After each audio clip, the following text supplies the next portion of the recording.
Кутмандуу күнүңүздөр менен кадырлуу телекөрүүчүлөр, Ала Тоо 24 маалыматтык каналы өз ишин адаттагыдай эле кечемиз программасы менен улантат. Студияда кызматта мен Тутан Мелисов, саламатсыздарбы. Бүгүн эфирде биз жер тилкелерин трансформациялоо жөнүндө сөз кылабыз. Айтсак, буга чейин президент Садыр Жапаров жер участокторун которуу жөнүндө мыйзамга өзгөртүүлөрдү киргизүү караган мыйзамга кол койгон. Документ турак жай куруу пландаштырылбаган жер участокторуна үй куруп алган жарандардын көп жылдан берки көйгөйлөрүн чечүүгө багытталган. Маселен, мыйзам менен жол жоболорду түшүндүрүү жана кайрыла турган органдарды тактоо аркылуу жер участокторуна документтерди алуу тартиби боюнча көйгөйлөр чечилүүдө. Өлкөдө жарандардын жашоосуна кандайдыр бир деңгээлде таасирин тийгизген экономикалык кырдаалга, баалардын өсүшүнө, пандемияга байланыштуу жарандардын жашоо турмушунда келип чыккан кыйынчылыктарды эске алуу менен бул мыйзам жарандарды айыл чарбадагы жоготууларга байланыштуу компенсацияларды төлөөдөн бошотот. Жаңы мыйзамда дагы кандай жеңилдиктер жана өзгөрүүлөр болду деген суроонун тегерегинде сөз кылабыз. Студиябыздын меймандары жер ресурстары боюнча мамлекеттик агенттигинин директорунун орун басары Бакытбек Жусупбеков агабыз, ошондой эле көз карандысыз эксперт Жээнбек Мамбетов агабыз бар. Саламатсыздарбы? Кош келипсиздер. Мына жогоруда айткандай эле мамлекет башчы Садыр Жапаров дагы бир мыйзам менен чечилбей келген жер маселесине чекит койду десек болот. Эми мына сизге берейин деген суроом ушул жаңы мыйзам кабыл алынып, ага кирген өзгөртүүлөр менен эски мыйзамдын айырмачылыктарына бир аз токтолуп кетсеңиз. Рахмат, туура. Бул азыркы убакта урматтуу президентибиз эки мыйзамга кол койду. 13 февраль 20 жылы бир мыйзам, азыркы убакта экинчи мыйзам. Бул деген биздин жарандарыбыздын 2009 бери чечилбей келаткан көйгөйлөрдү чечүү максатында даярдалган мыйзам болчу. Эгерде айтып кетсек, 2009 жылы суга тайдоо жерлерин трансформациялоо, которууга, калктуу конуштарга которууга тыюу салынган, мораторий киргизилген. Ошол убакыттан бери жеке менчик жерлерине үй салып алган жарандарыбыз ошол жерлерин которо албай келаткан. Өзүңүз билгендей, ошол азыркы убакта 1700 гектардан ашык жерлерге жеке жарандарыбыз салган үйлөргө которо албай, бирок ошол убакта эле фактически ошол жашап келаткан. Ал маселелерди чечиш керек болчу. 2020 жылдын 13 февралында президентибиз жарлыкка кол койгон. Ал жакта ал мыйзам менен ошол жерде салым кылган үйлөргө 3 багытка багытталган. 3 маселе. Салым кылган үйлөр, ошол жерде суга тайдоо жерлеринде салым кылган үйлөр болсо, экинчи маселе, ошол жакта бөлүнүп калып, майдаланып, көбөлүктөрдү алган болсо, анан үчүнчү, ошонун арасында айдоого жараксыз болгон калып калган жерлер болсо, ошолорго которууга, трансформацияга уруксат деген мыйзамга жарлык коюлган. Бул 13 ноябрдагы мыйзам. Экинчи мыйзам баягы ал жактагы которулгандан кийин жоготуулар бар, айыл чарба жоготуулар. Ал деген 1 гектарына 1,5 миллиондон ашыгыраак жоготуу төлөш керек болчу. Албетте бул жарандарыбызга ыңгайсыз азыркы убакка шарттарга байланыштуу. Анан ошого баягы элдердин жарандарыбыздын баягы ошол абалын жакшыртуу максатында экинчи жарлыкка кол коюлган. Ошол жоготууларды төлөбөөгө. Азыр ошол эки мыйзамдан турат, ошол маселе чечүү маселеси. Көптөгөн жарандарыбызга баягы жардамдык катары 1700дөн ашык гектар трансформациялоого уруксат берилди азыркы убакта. Жакшы, эми ушу сиздин сөзүңүзгө караганда, демек баягы коопсуз аймактарды эске албаганда, демек ал ошол коопсуз аймакка мыйзамсыз салып алган жарандарга аларга мыйзам иштебейт. Ооба, бул деген точечный деп мыйзам деп койсок, 1711 гектарга эле иштейт. Бул Бишкектин айланасында Сокулук менен Аламедин району, Оштун айланасында Ош шаарында, анын Кара Суу районунда. Ал боюнча 2016-17 жылдары чоң деген комиссиялар иштеп чыккан. Андан тышкары 2018 жылдарда комиссия иштеп чыккан. Ошолордун баарын аныктап, кайсы жерлер ошол салым калган, кайсылар бөлүнүп калган, ошолордун баарын аныктап келген. Ошол комиссиянын жыйынтыгы боюнча, сунуштары боюнча мыйзам даярдалган. Түшүнүктүү. Эми мына ошол өзүңүз билгендей эле президент тарабынан кол койгон баягы мыйзамга киргизилген өзгөртүүлөр биздин жарандардын жашоосун бир топ жеңилдетери айтылып атат. Эми ошол эле учурда баягы бул маселе көйгөйдүн өтө узак тарыхы бар экенин дагы эксперттер айтышууда. Эми бул мыйзам менен жарандарыбыздын жашоосу жеңилдеди десек болот. Эми мыйзам дагы кандай багытта иштейт? Бул мыйзам азыр жалпысынан баягы ушул салым калган үйлөргө, бөлүнүп калган, айдоого жараксыз болгон жерлерди трансформациялоого уруксат деген мыйзам. Андан тышкары жобо иштелип чыкты. Азыр долбоору бар. Ошол жобонун негизинде биздин жарандар ошол жерде салынган жеке менчик үлүштөрдүн, ошо салынган үйлөрдүн жарандарыбыз райондук комиссияга кайрылат. Жобо боюнча ар бир райондо комиссиялар түзүлөт. Ал комиссияда жергиликтүү службалардын баары кирет. Архитектура, госрегистр, айыл чарба специалисттери, экология, ошолордун баары комиссионду карап чыгышат. Ошол 3 багытка туура келген жерлердин баарын ошол жакын трансформация маселесин карап, анан процедурасы бар. Районный комиссиянын чечими чыгат, областтын чечими чыгат. Андан кийин бул жакта министрликтер менен макулдашуусу менен өкмөттүн токтому чыгат. Ошон генплан түзүлөт. Генплан түзүлүп, ошолордун негизинде анан токтом чыгып, анан трансформация болот. Түшүнүктүү. Эми агай мына биз жогоруда Бактык агай өзү белгилеп кеткендей, бул жаңы кабыл алынган мыйзам менен андагы өзгөртүүлөр менен биздин жарандарыбыздын жашоосун бир топ жеңилдетери айтылды. Эми мына ушул мурда кепилдик катары айыл чарба багытындагы жерге үй салгандар кененти акча төлөшү керек болчу деген дагы айтып кеттик. Эми ал алынып салынды десек дагы туура болот. Эми бул ошол жарандарга канчалык деңгээлде дагы өзүнүн жакшы жагынан пайдасын берет? Эми бул кандай десем, азыркы эми пайдап келет дегенге мен мындай кошулбайт элем да. Анткени просто мындайча азыр ошол документ ала турган кишилер просто төлөбөйт да. Эми чындыгында жанагы айыл чарба жоготуусун төлөө деген абдан эле эми да орчундуу маселе болчу да.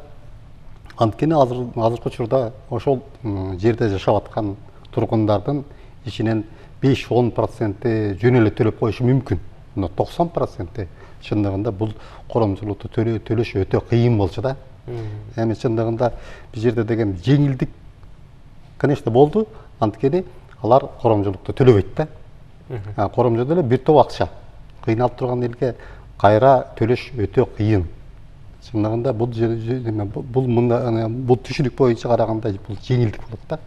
Чындыгында бул жерлерди салып алгандар, мисалы үчүн эми жакшы турмуштан салган жок, айласыздан, үйлөрү жок, жашай турган жерлери жок.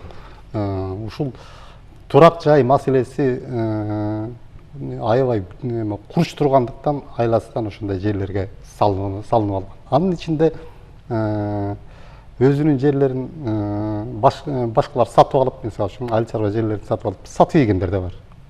Но бирок сатып ийгендер эмес, азыркы сөз ошол жашап аткан тургундар жөнүндө сөз болуп атат да. Вот ошол тургундар канча жылдан бери ошол документсиз жашап жүрдү. Буларга да мисалы үчүн аябай жеңилдик эмес, бул менин оюмча аябай сүйүнүч да. Азыр эми ушул указдын негизинде, закондун негизинде ушул көптөн бери жашап келаткан жерин өзү узакон документтештириш деген эле өзүнчө бакыт да, менин оюмча. Ошол элдин мүдөөсү чечилди, көп элдин мүдөөсү чечилди десек болот. 1600 семьяда эми 11 000 семьяда отурат. Эми 11 000 семьянын ичинде семья болгондон кийин анын баласы да бар, жолдошу да бар. Бири билен 3-4төн эсептегенде канча кишинин мүдөөсү чечилди да. Бул өзүнчө жакшы нерсе. Эми да бир айта турган нерсе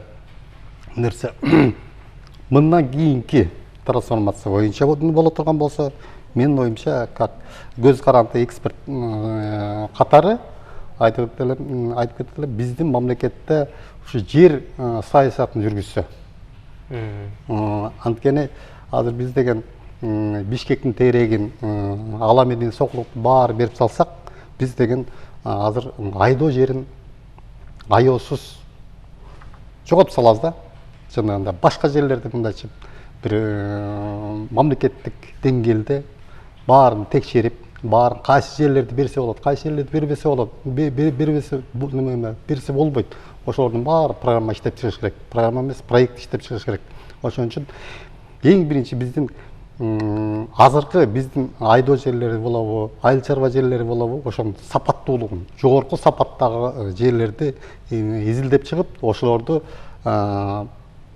бербешке аракет кылыш керек. Кийинки муундарга алыш керек. Биз деген азыр продовольственный программа безопасность деп коет, ошого деген азыр кам көрүшүбүз керек. Вот ошол кийинкилерин мындай кылбай эмес керек да. И чындыгында эле ошо элге муктаж болуп аткан элдерге эң биринчи ошо жерди бастырып албай, убагында чечип турса, бул өтө жакшы болор эле.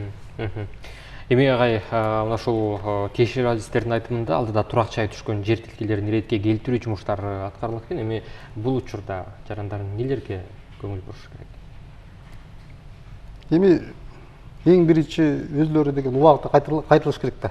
Тийиштүү органдарга мына биздин мамлекеттин жер ресурстарын агенттигинин орун басары айтып атат, ошо жердеги органдарга кайрылып тез аранын ичинде өзлөрүнүн документ иштеш керек да. Анан өзүнүн процедуралары бар, кандай документ керек, эмне керек, ошолордун баарын өзлөрү аныктап, ошолордо активдүү катыш керек да, өзлөрүнүн эмесе.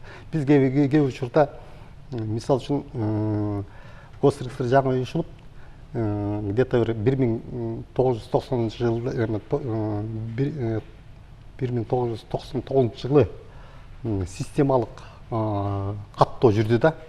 Ошондо ошол ак өргө Бишкектин тегерегиндегилер уже 90% документи жок болчу. Бирок аларда бүт решениясы баары бар. Бирок деген өзүнүн оформить эткени эмес да. Вот ошондой учурлар калып калбаш керек. Вот ошон үчүн азыр биздин жарандар активдүү катышып, өзүнүн жерлерин чуркап деп оформить этиш керек да. А бул деген өзүнүн канча жылдан бери документсиз жашап жүрөт. Канча жылдан бери ушунда тилек менен келишти. Ошо тилекти өз мына буюрса ошо указ чыкты, закон чыкты, ошо тилегин орундатыш үчүн өзүлөрү да кыймылдаш керек да. Демек жаңы кабылган мыйзамдын негизинде алар дагы өзлөрүнө баардык тиешелүү жерлерин документтештиришет. Эми чындыгында мына айтып кетти азыр, комиссия түзүлөт деп атат да. Эми комиссия ошол жердин ар бир жаранды кыдырып чыкпайт да. Ошол жарандар өзлөрү мындайча аракет кылса жакшы болор. Рахмат. Бакыт мырза, мынакей агай дагы ушул комиссия тууралуу сөз кылды. Ошол түзүлгөн комиссия кандай иш аракеттерди алып барат? Эми бул жакта жарандарыбызга дагы өзлөрүнө бир укуктарын алып барыш керек. Ошол жерде инфраструктураларын сакташ керек. Мисалы ушул мыйзам менен инфраструктураларын өздөрүнүн мойнунда деп жазылып кетти. Ушул жарандардын эсебинен кетет деп. Бул жакта социальный объектилер болуш керек, бала бакчалары болуш керек, мектептер болуш керек, жеке эле баягы үйлөргө бөлүнбөстөн ошол социалдык эмелерди жолдорун туура ушул генеральный пландар менен, архитектура менен иштеп, туура баягы өзүнүн баягы Бишкектин тегереги болгондон кийин баягы жакшы өздөрүнүн салымдарын кошуп кетсе, инфраструктурага көңүл буруп кетсе, биз жакшы болот эле деген ойдобуз. Анан ошо комиссиялар менен чогуу иштешип, албетте бул жакта көп нерселер болот. Бирден биринен өтүп кеткен, доверенность менен өтүп кеткендер болот. Алардын баарын юридический жактарында тактап, кимден кандай алган, ошолор менен тактап берсе, баягы маселе шар кетет деп ойдобуз. Ушул эле учурда мынакей ушул бул учурда жарандар агай айтып кетпеди, ушул баардык документтештириш керек, ушул мыйзамдан пайдаланып депчи. Дагы ушул жарандар эмнелерге көңүл бурушу керек? Алар буга чейин баягы мыйзамсыз ошол жерлерди басып алып өздөрүчү алганда. Негизгиси ошол. Азыр инфраструктураларын чыгарса, ошо геймплан түзүлсө, ошонун негизинде анан жерлерин баары трансформация болуп, өкмөттүн токтому чыгып, ошонун негизинде анан документтерди алышат. Основной ошо инфраструктурасын туура түзүп, ошол өздөрүнүн жолдорун, социалдык объектилерин баарын туура түзүп, ошо архитектура мекемелер менен чогуу иштешип берсе деген биздин оюбуз бар. Түшүнүктүү. Эми өзүңүз билгендей эле ушул жерлерди мыйзамсыз басып алууда ал жакта айыл чарба тармагындагы айдоо жерлерин дагы басып алгандар болгондо эми ошол иштер бүгүнкү күндө кандай жүрүп жатат? Ушуга да бир кененирээк токтолуп Эми айтсаңыз. азыр биз жер агенттик тарабынан дагы азыр айыл чарба министрлигинин алдында биз агентство болуп эсептелебиз. Ал жактан да жумушту күчөтөбүз. Биринчиден мына биз бир нече тармакта жумуш алып барабыз. Жаңы жер кодексин жазуу боюнча жаңы ошол азыркы убакыттагы талаптарга ылайыкталган бир мыйзам жазууну даярдап келатабыз, жаңы жер кодексин. Анан жер ошол жакты басып алуу, жерди туура пайдалануу жагынан дагы көзөмөл күчөлөт деп ойлойбуз. Мына айыл чарба министрлигинин алдында жер жана суу инспекциясы уюшулган, өзүнчө. Алар да өзүнүн салымын кошот. Анан азыркы убакытта баягы ошол продовольственный безопасность карата биз жаңы жерлерди өздөштүрүүгө да максатталган мыйзамдар даярдалууда. Ошол мыйзам мисалы жанагы асылдуу төмөн жерлерди өздөштүрүп, айыл чарба категориясына киргизүү максатында ошол мыйзамдарды иштелип чыкты азыр. Мисалы Баткен областын алсак, азыр жер агенттигинин алдында Гипрозем мекемеси ошол асылдуу төмөн жерлерди, жайыттарды карап чыкты. 440 000 гектар бар. Ошолор өздөштүрүүгө даяр. Ошолор өздөштүрүлсө, жаңы сууга тайдоо жерлер, жаңы алма бак тиксе болот. Ошондой багытта иш алып барылууда. Түшүнүктүү. Эми агай мынакей сизге көз карандысыз эксперт катары суроо бергим келип турат. Ошо мыйзам менен жаңы конуштардын инфра түзүмүн жакшыртуу боюнча демилгелер трансформацияланган жерлерди ээлерине өткөрүлүп берилет экен. Бул ушул жаңы мыйзамдын ушул таасири, ошол эле учурда жакшы жактары дагы кандай? Кененирээк токтолуп кетсеңиз. Жогоруда айтып берек, жакшы жактары бул деген элге документи жок нерсени документ иштер атат, бул эң жакшы нерсе. Экинчи, айтып кетти, инфраструктура дейбиз. Инфраструктура деген ошол жердеги жашап аткан элдерге бул ыңгайлуу бир шарт түзүш керек. Коммуникация деп коебуз. Мисалы үчүн суу менен камсыз кылыш керек, электр энергиясы менен камсыз кылыш керек, жол менен камсыз кылыш керек, канализация багы бар. Андан тышкары соцкульт объектилер бар, садиктер бар, мектептер бар. Ошолордун баарын салдырыш керек да. Бирок салганда ошол бизнес негизи эле калп жашаган конуштар өзүнчө бир ген планга ылайыктуу болуш керек да. Ошон үчүн жана архитектуранын өзүнчө генералдык план чийишип, ошого ылайыктап, ошонун мындайча алдыдагы турган перспективный жагын карап, ошол менен ген план түзүлсө абдан жакшы болмок да. Анткени ошол жер менен, ошол жол менен ошол эле жашаган элдер басып өтөт. Ошол мектепте ошол жашаган элдердин балдары окуйт. Садикке барат, бала бакчаларга барат. Ошондой өзүнө шарт түзүп, ошол шарттар азыркы закондун негизинде болуш керек. Болуш үчүн эмне кылыш керек? Ошо генералдык план түзүп алып, ар кайсы служба менен макулдашылган болуш керек да. Эми чындыгында баарыбыз эле мындайча азыркы учурда баарыбыз эле ыңгайлуу шарттарга качабыз. Жылуу суу болуш керек, муздак суу болуш керек, свет болуш керек, көрктүү болуш керек, көрктөндүрүш керек. Вот ошолордун баары ушул генералдык планда чечилет да. Вот ошол генералдык планды тезирээк чийдирип алыш керек. Менин оюмча, менин баамдашымча да көп ушул новостройкада азыркы закондоштурулуп атылган жерлерде дагы ушундай ген план чийдиргенге аракет кылышкан буларчы. Элдер өзлөрү акча чогултуп, ошол архитектурага заказ берип, ошондо конуштарга генералдык планды заказ бергендер да бар. Элдин өзүнүн инициативасы менен. Анан ошолордо мындайча элди убара кылбай, ошондой болсо, ошолордо карап көрүп, ошолордо ишке алса абдан жакшы болор эле да. Түшүнүктүү. Эми агайымда соңку суроолордун бири болсун. Ушул буга чейин Айыл чарба министрлиги дагы ушул мыйзамсыз жер басып алууларды жазалооду, аларды 5 жылга чейин эркинен ажыратуу боюнча каралганын айтышты.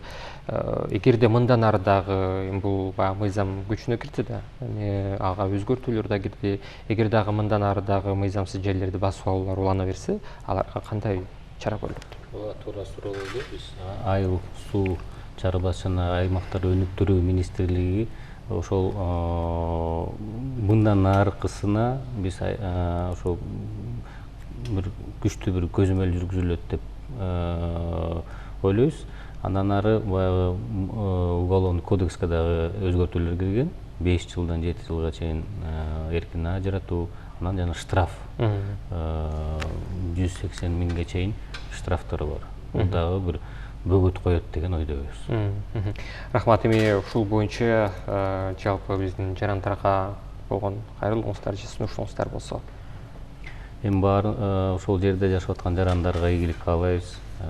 Анан ошол жерди пайдаланууда мыйзам чегинде пайдалануу болсо деген үмүтүбүз бар.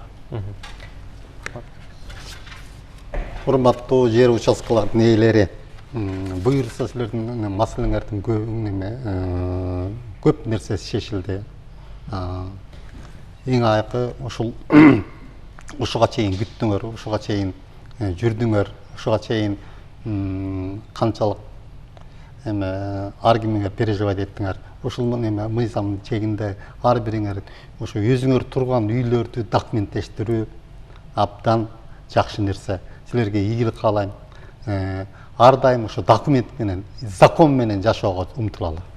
Рахмат, айтканыңыз келсин. Силерге дагы бир жолу чоң рахматымды айтам. Иштериңиздер дагы ийгиликтер болсун. Ардактуу телекөрүүчүлөр, биз жогоруда жер ресурстары боюнча мамлекеттик агенттигинин директорунун орун басары Бакытбек Жусупбеков жана көз карандысыз эксперт Жээнбек Мамбетов менен жер тилкелерин трансформациялоо жөнүндө сөз кылдык.